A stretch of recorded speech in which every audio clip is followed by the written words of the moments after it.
Good evening. In a landmark ruling, the Supreme Court today legalized abortions. The majority in cases from Texas and Georgia said that the decision to end a pregnancy during the first 3 months belongs to the woman and her doctor, not the government. Thus, the anti-abortion laws of 46 states were rendered unconstitutional. More on this story from George Herman. In 2 related cases and 8 separate opinions, the 9 justices made abortion largely a private matter and ordered the states to make no laws forbidding it, except possibly during the final months. The court split 7-2, with Justices Byron White and William Rehnquist dissenting. In effect, the court makes abortion subject only to the decision of the pregnant woman's doctor. It ruled that states may make no laws restricting a doctor's right to decide his patient needs an abortion and to carry out that abortion during the first 3 months of a pregnancy. After that comparatively safe 3-month period, abortions may be regulated, but not prohibited by state law and for the benefit of the mother's health alone. Abortion is somewhat more dangerous at this stage, and states may insist, for example, that they be performed in regulated hospitals.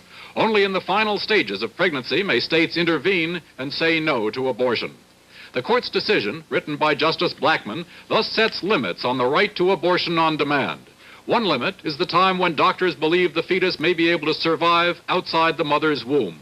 At that point, usually in the 7th month of pregnancy, the state may take legal action to protect the unborn child, even forbidding abortion, except to protect the mother. Someone who is in theirs. Women like Dana Ferris Fisher. She's a mom in Dallas who was diagnosed with breast cancer 2 years ago. Today, Dana is cancer-free. And she says she couldn't have done it without Vivian, the Planned Parenthood clinician who stuck with her all the way through treatment. So when Donald Trump and Mike Pence say they'll defund Planned Parenthood, they're talking about cutting women like Dana off of life-saving care.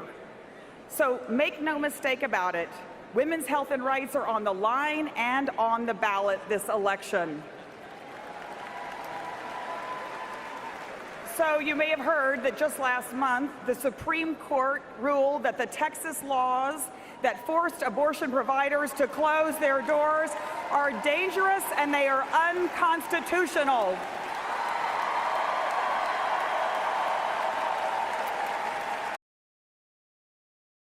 But the fight's not over.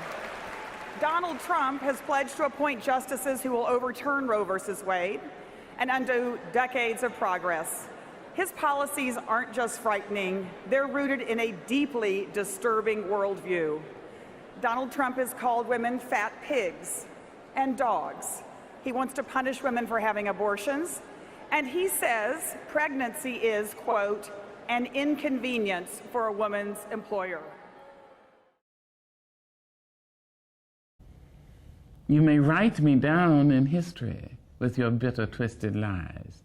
You may trod me in the very dirt, but still like dust, I'll rise. Does my sassiness upset you? Why are you beset with gloom just 'cause I walk as if I have oil wells pumping in my living room?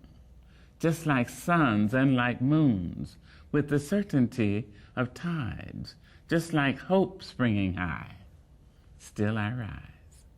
Did you want to see me broken? Bowed head and lowered eyes, shoulders falling down like teardrops, weakened by my soulful cries. Does my sassiness upset you? Don't take it so hard just 'cause I laugh. As if I have gold mines digging in my own backyard. You can shoot me with your words, you can cut me with your lies, you can kill me with your hatefulness. But just like life, I'll rise. Does my sexiness offend you?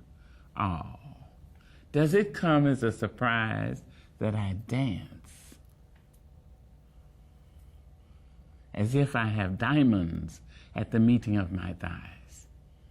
Out of the huts of history's shame I rise. Up from a past rooted in pain I rise. A black ocean leaping and wide, welling and swelling, I bear in the tide. Leaving behind nights of terror and fear, I rise. Into a daybreak miraculously clear, I rise. bringing the gifts that my ancestors gave. I am the hope and the dream of the slave. And so, naturally,